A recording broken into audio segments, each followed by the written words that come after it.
Hi there, I'm Belladonna LaFay, and welcome back to Belladonna's Corner, presented by Belladonna's Best. I want to start off the episode today by apologizing for the lack of an episode last week due to some unfortunate technical difficulties. But we're back this week to pick up where we left off with the introduction episode with showing you, first, 100 of the world's most beautiful paintings by 100 different artists. So this one was copywritten in 1966 by RTV Sales, and this is, according to the back, 100 of the most beautiful paintings by 100 of the greatest painters who ever lived, before 1966 at least. So a lot of these are held in some of the most famous museums in the world, such as the Louvre or the Metropolitan Museum of Arts. Each painting in this collection was chosen as one of the most perfect representations of each great master's work. So you'll probably know the artist, but you might not necessarily know the art. I want to start off by showing you an artist I know you'll know, Pablo Picasso, and his painting, The Lovers. So one of the things that's really cool about this book is the pages are actually perforated, so they're made to come out if you wanted to display the artwork.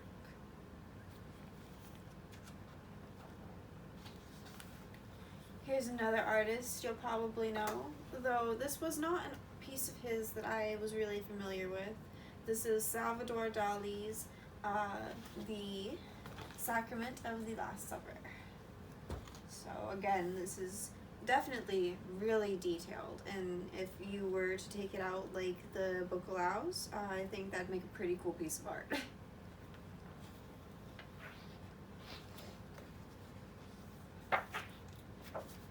Another artist I'm sure you'll be familiar with, if not as familiar with this piece of art. This is Vincent van Gogh's Landscape at Arles, the Orchard.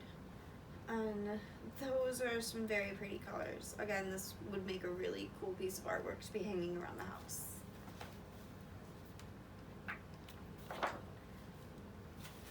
So this is definitely one that I was not familiar with, but the artist I knew. Claude Monet's Rough Sea at Etretat, I believe. I hope I'm not mispronouncing that. So this was obviously a French artist, but the colors of this are very dark, really setting the mood for this piece.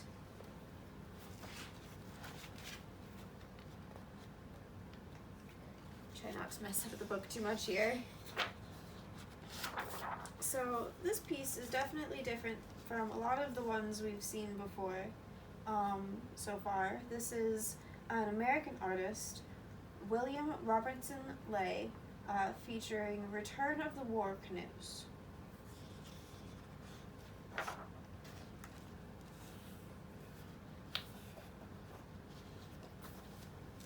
Another very different piece here is The Tiger by Japanese artist Kawanabe Kaiosai. I hope I'm not completely butchering that, but I probably am. But I think this is really cool. This is a really awesome piece of artwork. I personally am definitely in favor of tigers.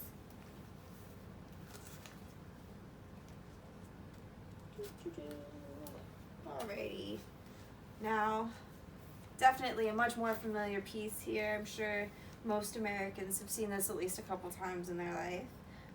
This is Gilbert Stuart's portrait of George Washington.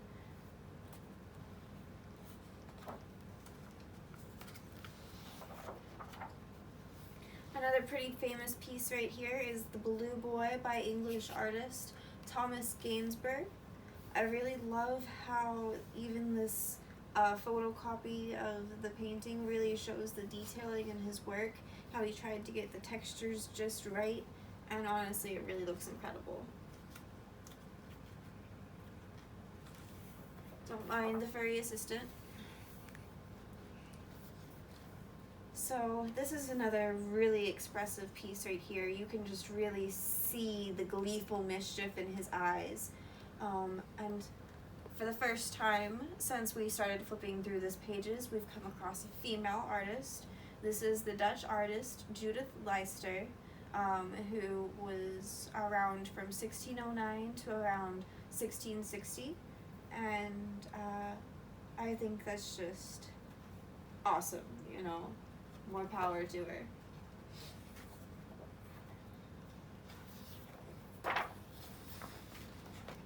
Now, this lady is not quite as popular as her husband, Henry VIII, but this is one of his wives, Anne of Cleves, painted by the German artist Hans Hoglund the Younger.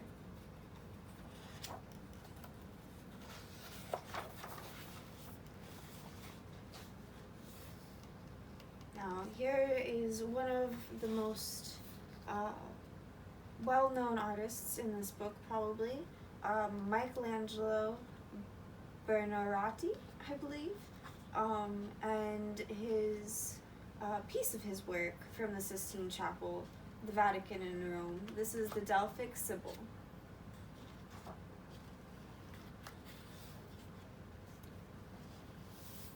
An equally famous artist here, Sandro Botticelli, an Italian artist, painting the Madonna and Child. And honestly, he's got such chubby cheeks, I just want to pinch him. He's an incredibly lifelike baby. Of course, we could not finish this volume off without seeing a piece from Leonardo da Vinci. This is the Mona Lisa by the Italian artist, and the photocopy might not be quite as good as the original, but it's still definitely something to hang on to. Now, the next volume we're going to talk about here is this giant copy featuring the life, history, and works of Leonardo da Vinci. So, again, this volume saw some pretty unloving hands, but it was actually published in 1956 by the Reynaud and Company, so it's also pretty old. Gotta cut it some slack. But as you'll see, despite some of its use and age, it's got these amazing pictures throughout the book featuring some of his works, his writings, sketches, inventions, and more. It also features giant, full-page, colored copies of some of his works.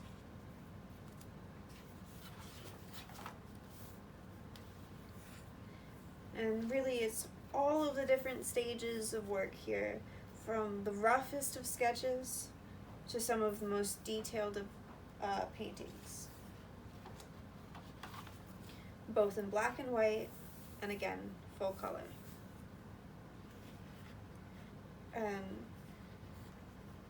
honestly, they're incredibly detailed.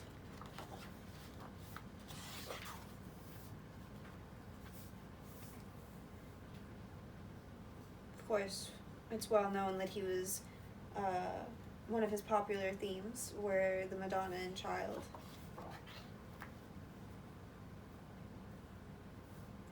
He also really had a thing for women's portraits, especially focusing on their head, working to get the details just right.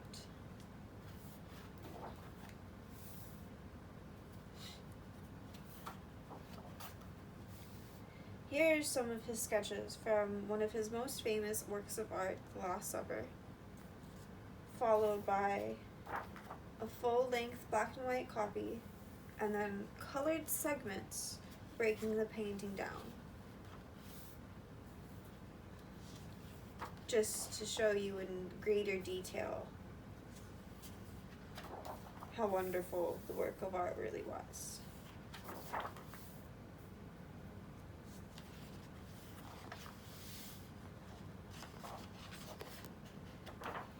So you can definitely see here that as he got more experience, he definitely was able to increase his level of detailing and lifelikeness, both to the animals and the humans he was featuring. He also featured some more scandalous topics, such as these sketches and paintings here of Lita and the swan.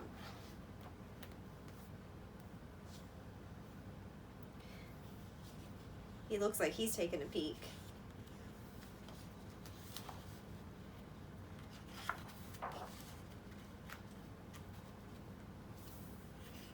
You can definitely see how much he really covered throughout his life, just in art, flipping through these paintings and pictures covering these pages.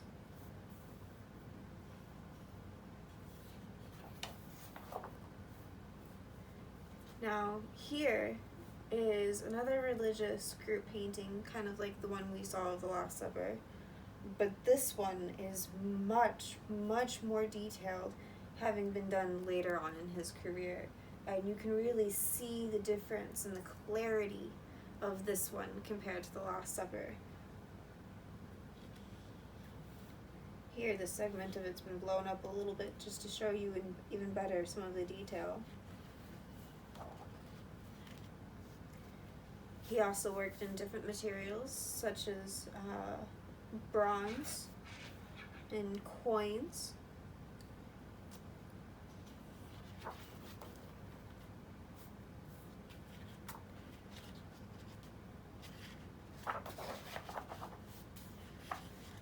Now, some of the sketches and notes are not in exact order for this book, so they might not match up with the words and text that you're reading here, but it's still a joy to be able to look at pieces of his mind, basically.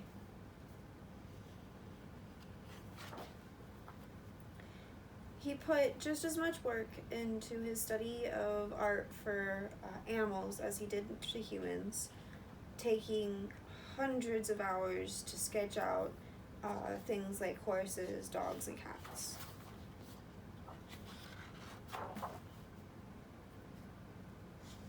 Now, that's a cool statue.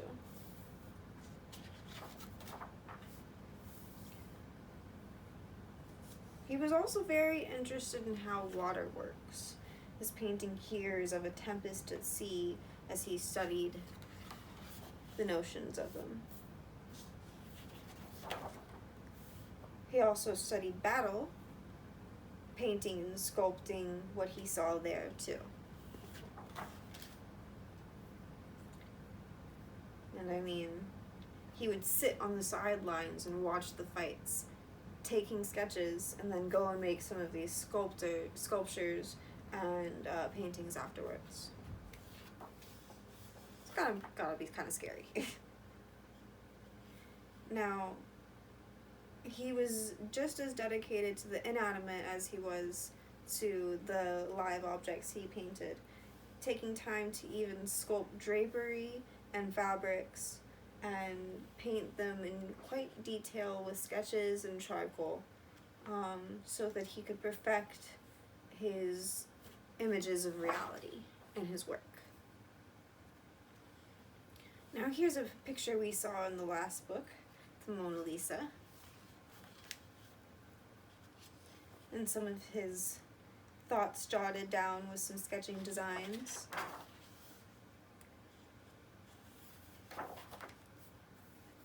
Study of the human body and form in different shapes and poses.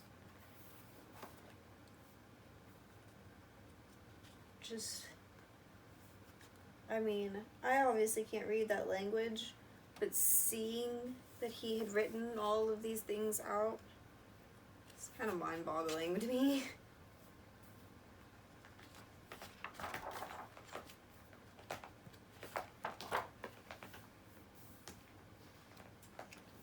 I mean, look at the detailing, the lifelikeness the softness in his features. He's such a cute little kid.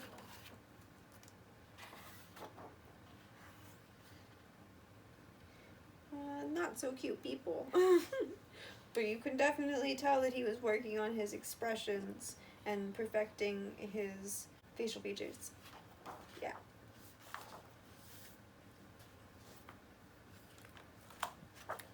So, he studied many things, from compasses to the theory of shadows to the center of gravity. Just about anything he could work on, he attempted to, at least. He had some successes and some failures. It was definitely a mixture, but that doesn't mean he didn't think about it, at least, and try it out. So here you see some more of his work on the moon reflecting the light of the sun. I mean, pretty ahead of the time back then.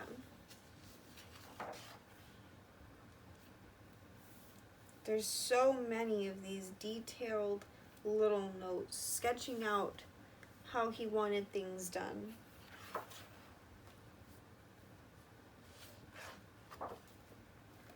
But he was also an architect, so some of his sketchings are of new and sometimes improved ways to build things, such as domes, rounder buildings, more artistically designed architecture.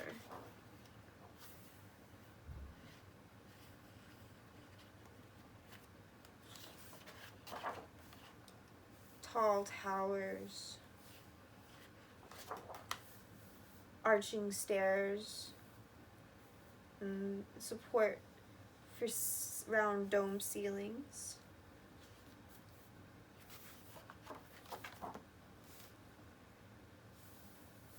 Here you see a sketch of a building he was working on with arched hallways and domed ceilings.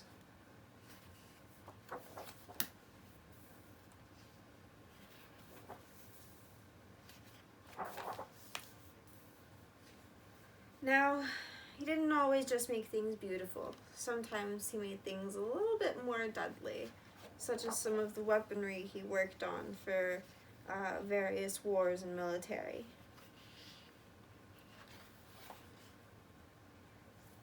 This one, for example, is a chariot with a spinning scythe on the front.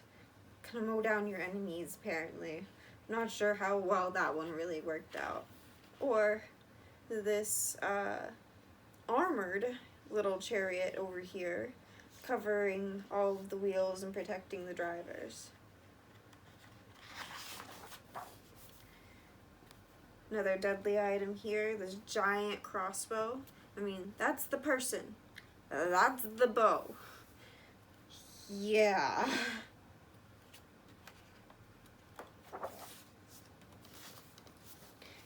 He was also interested in working on things like some of his siege architecture for invasions on the go, such as flying bridges and just quick bridges that they could put together on the go. He did a lot of work with pulleys, trying to make things more efficient, even inventing a couple ways with gears. He built lots of fortifications and defenses, working on protecting the people inside, just as he worked on being able to get into places elsewhere.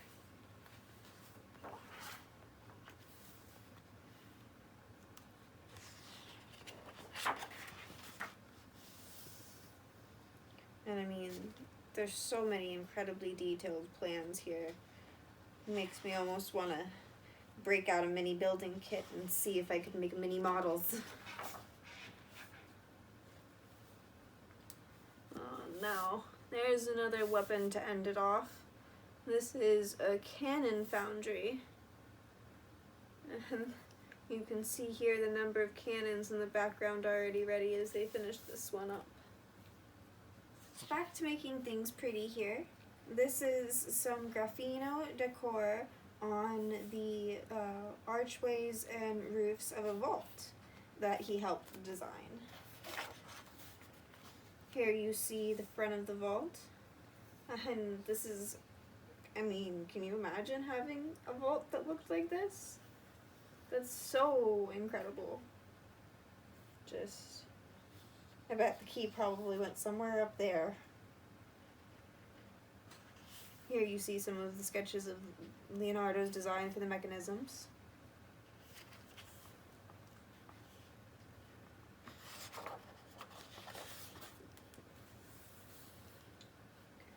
Now, this one I wanted to show you because you can definitely see some of his accomplishments come out the best in this, from the softness and roundness of her exquisite little face to the detailing of the texture of her hair and the embroidery and the jewels and the threads on her gown.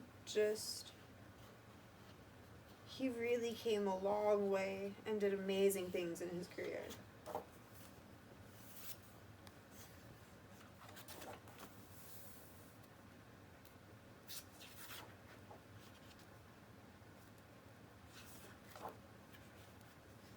This guy did it all. I mean, I know we've all heard of, his flying machine, probably didn't go anywhere, but seeing his sketches of it is still too cool. We'll find something to wrap us up here. His study of anatomy. And now, if he hadn't done it already,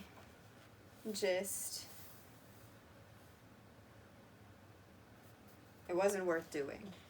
And he finished it off with his study of animals and anatomy, and even here studying the eyeball itself to see how the light comes in and all of the sensors involved in that.